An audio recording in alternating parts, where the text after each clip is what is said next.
Vamos a ir de menos a más porque hay algunos temitas que sí vale la pena comentarlos.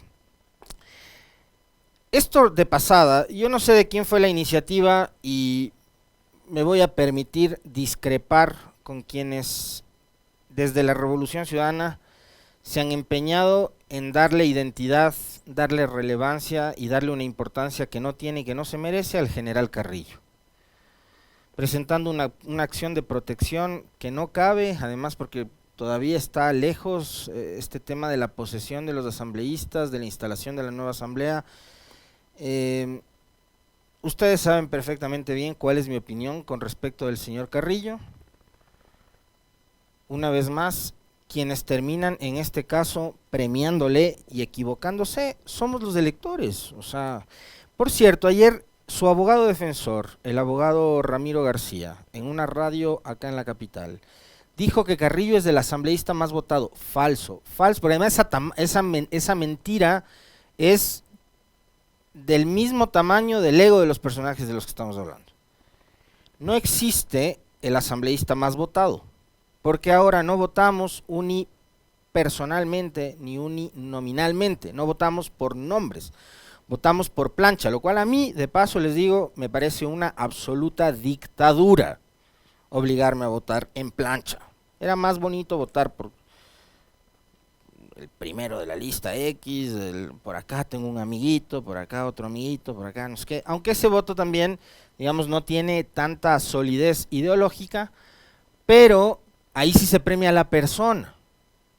Porque puede ser que entre listas hayan ciudadanos que usted considera que son valiosos, Yo les voy a contar, a mí me pasó, por ejemplo, en la elección del 2013, ojalá no me equivoque, en la elección del 2013, estaba en la lista de Suma como asambleísta nacional, ustedes recordarán, Ramiro Aguilar. Así que yo ya tenía mi lista de asambleístas nacionales bien hechita y le di un votito al doctor Aguilar en esa época y sabía que iba a estar muy bien representado y no me equivoqué.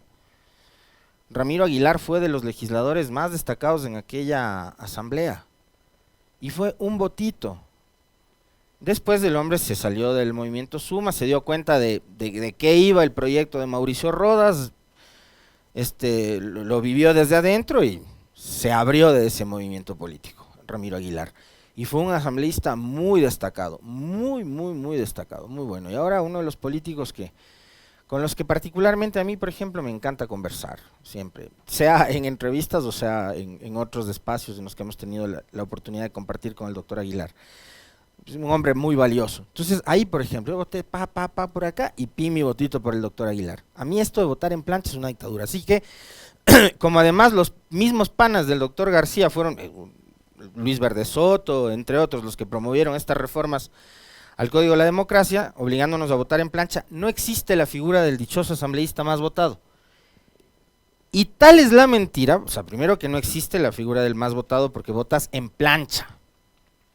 La lista más votada, señores, en este país, en cuestión de asambleístas nacionales, es la lista de la Revolución Ciudadana. No es porque yo tengo afinidad o porque este es correísta, que es la típica cantaleta que se inventan siempre. Es cuestión de que ustedes vayan, están todavía los datos en la web, pongan CNE resultados en cualquier buscador, ponen asambleístas nacionales y les va a aparecer una barra gigantesca con más del 34%, creo, y corresponde a 3.360.000 y pico de votos, Revolución Ciudadana. Muy por detrás, con 1.700.000 y pico, sigue la lista de Construye, que es la que encabeza o encabezaba el señor Carrillo. Pero yendo a lo de fondo, el hecho es que existe un documento emitido por el Ministerio de Trabajo, donde se registra la inhabilidad para que el señor pueda ejercer un cargo en la función pública. Entonces, cuando el hombre vaya a sentarse en su curul, va a tener que llevarle este documento, notificarle, decirle, vea, joven general, patito o como quieran llamarle, usted no puede ejercer el cargo de asambleísta hasta que cumpla la sanción de 2 años por haber sido censurado, y ahí cometió una imprecisión ayer el doctor Tandazo, fue solamente censurado, no destituido, por su paso en el Ministerio del Interior. Ahora, esta es una recomendación, un consejo que no me han pedido. Y puede ser que les va a caer mal a un montón de gentes. Ustedes saben que eso a mí no me importa. Pero he visto algunas encuestas, yo no voy a hablar de esa especulación porque las encuestas todas son fotografías de este momento, que pueden cambiar mañana, si es que pasa algo extraordinario. Esto es Ecuador, les recuerdo, aquí hay sorpresas cada 10 minutos. Entonces aquí puede pasar algo extraordinario y la fotografía de hoy no va a ser la misma de mañana, o la de pasado mañana, o la de lunes, o la de la próxima semana, etcétera, etcétera, etcétera, etcétera.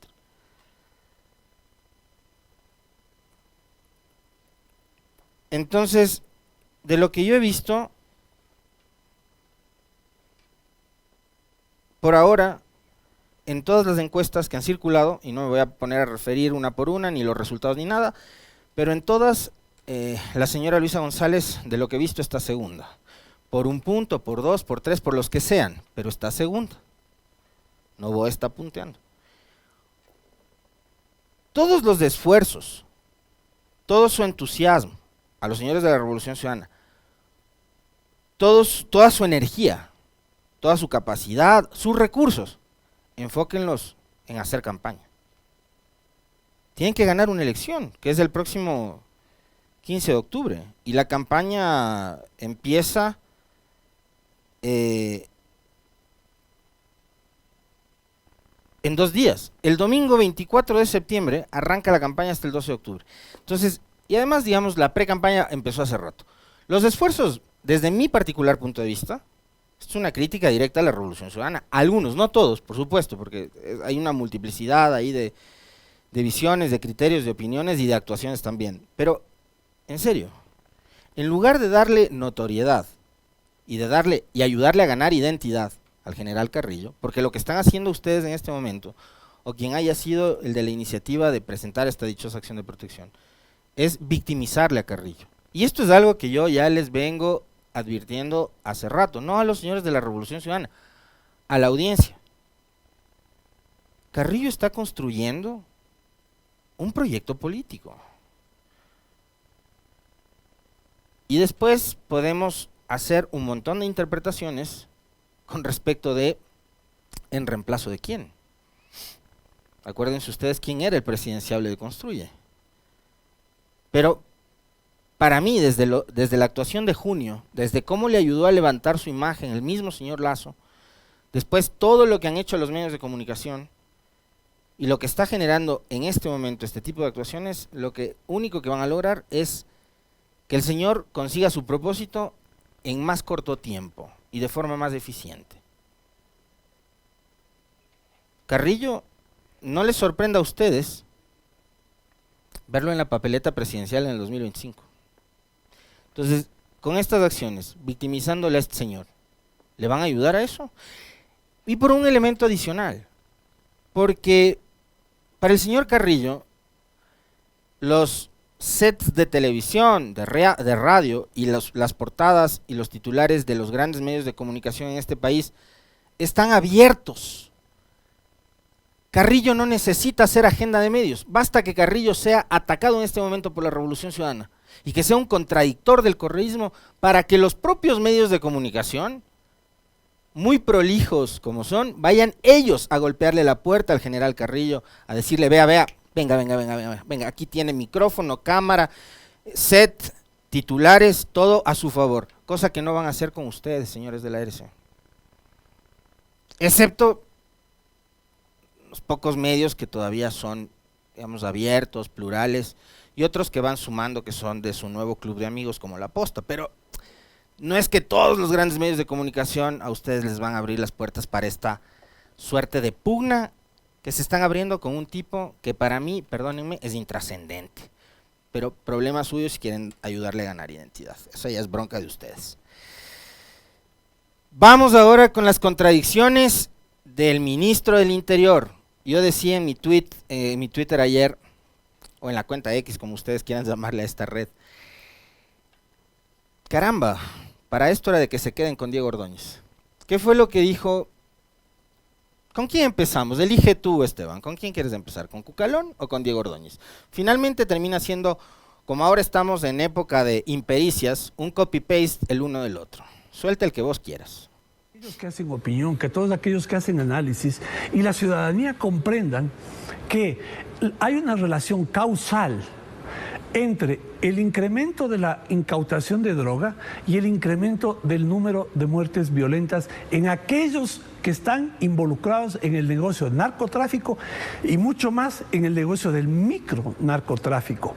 Si usted compara las dos curvas, la curva de incremento o decremento de muertes violentas con la curva de incremento o decremento de la recaudación, de la incautación de droga, usted va a ver que son coincidentes.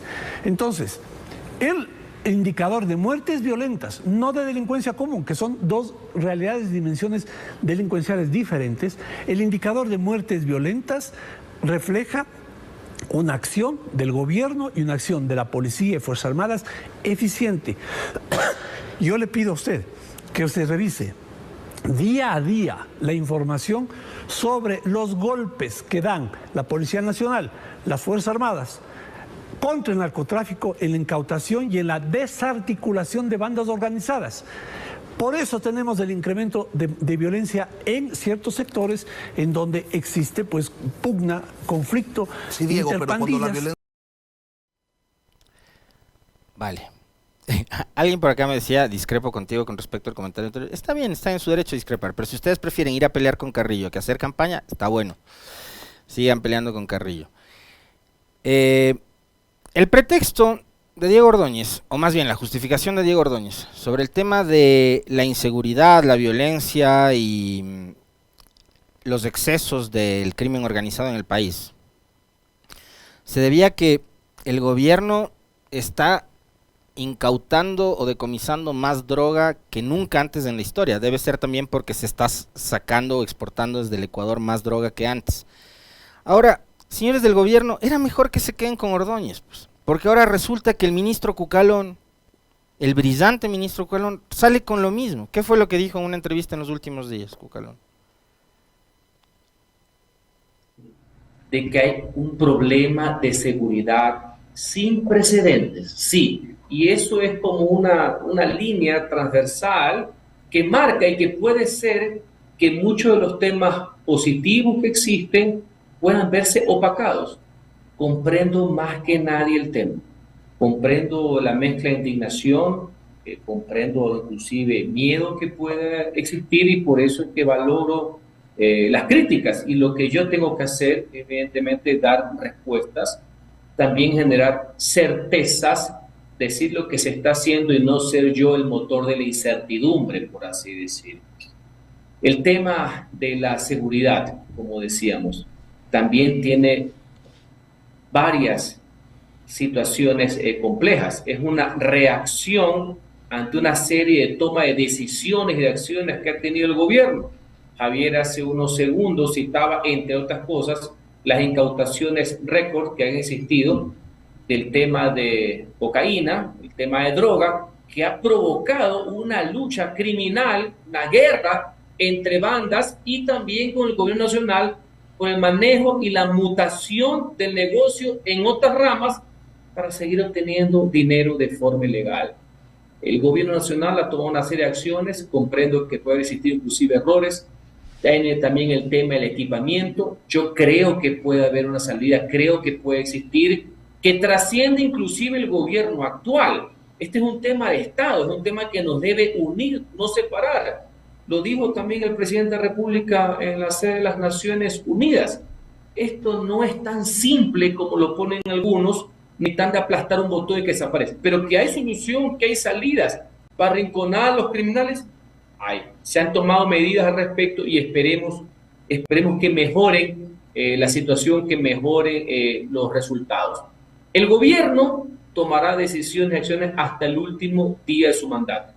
Puede existir, respeto, y agradezco porque lo ponga sobre el tapete, una percepción ahora mucho más mediatizada de qué es lo que pasa.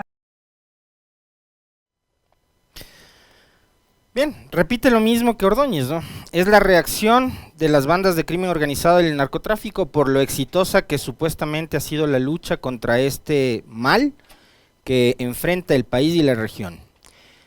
Bueno, si están incautando tanto, bueno, incauten más o incauten todo, o no dejen que, por ejemplo, salgan miles de toneladas, ni siquiera por los pasos irregulares de la frontera o por vía marítima en condiciones de clandestinidad, sino por los mismos puertos. Pues recuerden ustedes, les invito a que escuchen las últimas entrevistas que hemos hecho en este espacio con académicos como Jorge Paladines, como Fernando Carrión o como Daniel Pontón, en la que nos han aclarado la cantidad de toneladas de droga que salen por los puertos, no por pasos fronterizos ilegales o clandestinos, por los puertos. Entonces, si son tan eficientes, y esto es una retaliación del narcotráfico por la eficiencia del gobierno, ustedes están llamados, señor Cucalón, a ser más eficientes. Pero para salir con este tipo de justificaciones ahora, en serio era que se queden mejor con Ordóñez. Se gastaban se ahorraban, perdón, la liquidación de Ordóñez, todo el trámite, el tiempo y demás. Era que se queden con Ordóñez nomás.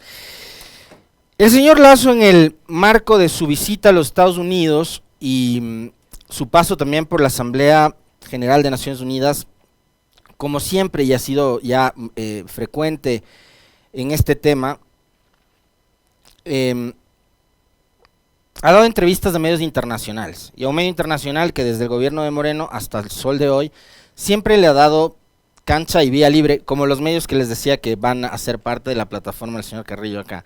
Ya, pero estos son medios internacionales, ¿no? El mismo medio, ¿se acuerdan que fue el que promovió junto a Moreno lo del puente a la nada para facilitar el tráfico de drogas en la época de Correa? Ya. El mismo medio le ha dado nuevamente cámaras y micrófonos al señor Lasso para que diga lo que dijo ayer. Vamos con el primer video, entiendo que tenemos dos. Suelta el que tengas. Usted mira la historia del Ecuador, se ve cómo se judicializa la política y cómo también se ha politizado la justicia. No descarto esa posibilidad, aunque mi conciencia está absolutamente en paz. Vea usted, intentaron destituirme con un juicio político sobre hechos sucedidos en el gobierno anterior, que nada tenían que ver conmigo. Si esa capacidad de imaginación y creación tienen, yo no descarto que pretendan perseguirme en el futuro. ¿Tienes el otro video, Meli? Suéltale de una vez el otro. Eso es lo que representan ellos cuando dicen lo volveremos a hacer, es decir, volverán a robar, volverán a atacar a la prensa, volverán a atacar a los ecuatorianos, volverán a pegarle a un dirigente indígena como fue el caso de Lourdes Tibán o de Yacu Pérez. Eso no queremos para el Ecuador.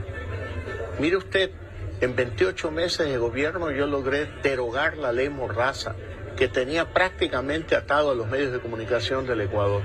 Y tenemos hoy una ley elaborada sobre los principios de respeto a la libertad de expresión en el campo internacional.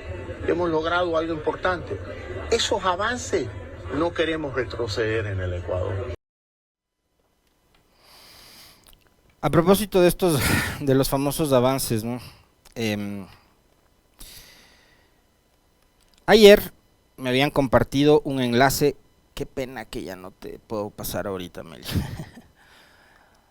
de una consultora internacional que ubica al Ecuador junto a otros países como Bangladesh, Bosnia-Herzegovina, Senegal y los Emiratos Árabes como los principales países en donde más se está experimentando el retroceso en materia de derechos civiles o derechos humanos. Primera vuelta electoral empañada por la violencia política, que incluye el asesinato no solo de un candidato presidencial, sino también de un alcalde de una de las ciudades más importantes que tiene este país, periodistas asesinados y medios de comunicación amenazados. Esto, presidente, ponga usted en una balanza, le invito a usted y a su gobierno, y a la gente que todavía le sigue, ese 9% de ecuatorianos que todavía le creen y que consideran que su gestión ha sido buena. Ponga en una balanza haber derogado la ley de comunicación o haber reformado la ley de comunicación y tener periodistas asesinados o exiliados o perseguidos, o actualmente periodistas que tienen que salir a la calle con chalecos antibalas, o periodistas que en la cobertura de la primera vuelta durante sus transmisiones en vivo lucían chaleco antibalas, casco, como que si se tratara de no la cobertura de unas elecciones comunes y corrientes, como ocurre en cualquier democracia del mundo, sino como que estuvieran en un escenario de guerra. ¿No? Periodistas que están en la guerra de Ucrania y Rusia, por ejemplo, seguramente tendrán que lucir así, incluso más protegidos todavía.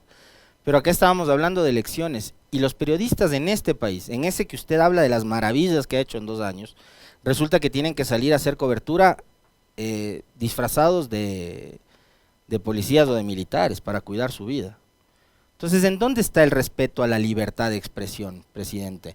Si los periodistas que antes eran sus amigos, ellos dicen que eran sus amigos, que desayunaban en su casa, que se iban a tomar bielitas con sus hijos, que comían con usted, eran sus panas, y ahora terminan siendo ellos los perseguidos, y terminan siendo ellos ahora las víctimas de un régimen como el suyo, que es un régimen nefasto, que es un régimen para el olvido, que no puede hablarnos a nosotros, en serio, presidente Lasso, de las bondades de su gobierno, porque son ficticias, porque no existen, porque la comunidad internacional, que sí se da la molestia de manejar información, de buscar información, de saber lo que realmente está pasando en el Ecuador, hace como por ejemplo este monitoreo de lo que sucede con los derechos civiles y los derechos humanos, y que le ubican al Ecuador, como les decía hace un momento, entre los países que más retrocesos han experimentado en cuanto tiene que ver con las libertades que tanto defienden sectores como los que apoyan a Guillermo Lasso, los libertarios, los liberales y todos estos, ¿no? De entrada dijo, y fíjense ustedes que ya entra en la arena política Lasso, ¿a quién apoya? Está clarísimo, porque está hablando de tema electoral. El señor está dándole un empujón con su 9% de credibilidad y de confianza ciudadana al señor Noboa, porque está diciendo, ya van a ver si regresan tales, ¿no? Persecución a la prensa, más persecución a la prensa que la que ha habido en su gobierno, presidente. Hoy tiene periodistas exiliados que huyen de este país porque quieren salvar su vida, no porque les han puesto un juicio, un proceso administrativo, la Supercom, lo que sea. No, huyen porque quieren salvar su vida. Y los señores de La Posta, en un comunicado público, le responsabilizaron a usted y a su cuñado de lo que pueda pasarles con su integridad, no a nadie más. Que no va a haber, que en su gobierno no hubo indígenas que fueron maltratados, que fueron perseguidos, golpeados, como Lourdes Tibán, como Yacu Pérez, etcétera, etcétera, etcétera. Quiero recordarles a ustedes que en el gobierno de Guillermo Lasso, en el primer día de la protesta de junio, por orden del señor Lasso, orden ejecutada por su ministro del Interior, el señor Carrillo, el Estado secuestró, ni siquiera es que detuvo, secuestró a Leonidas Issa, porque no se sabía dónde estaba detenido Leonidas Issa, con un operativo monumental, con helicópteros, con policías, con militares, todo el Estado persiguiendo a un hombre, a Leonidas Issa, y lo encarcelaron. Y acuérdese de sus propias palabras, presidente Lasso, con respecto de en dónde, y Leonidas Issa, que fue también perseguido mediáticamente por los periodistas de estos que ahora son perseguidos por Lasso y que eran los panas. ¿Se acuerdan estos que en televisión abierta a Leonidas Issa les llamaron cabrón? Usted de Leonidas Issa dijo que sus huesos deberían estar en la cárcel, y finalmente lo cumplió. Y en una de las ejecutorias más erráticas y torpes que se pueda ver políticamente, usted terminó dinamitando más, echando más gasolina al fuego, el primer día de una protesta que pudo haber sido desactivada por el diálogo, y dejó pasar 18. Después de que, claro, la fuerza pública, siguiendo sus órdenes, detuvo y mantuvo en la clandestinidad durante casi 24 horas a Leonidas Issa. Cuidado, se olvida de esas cosas, presidente.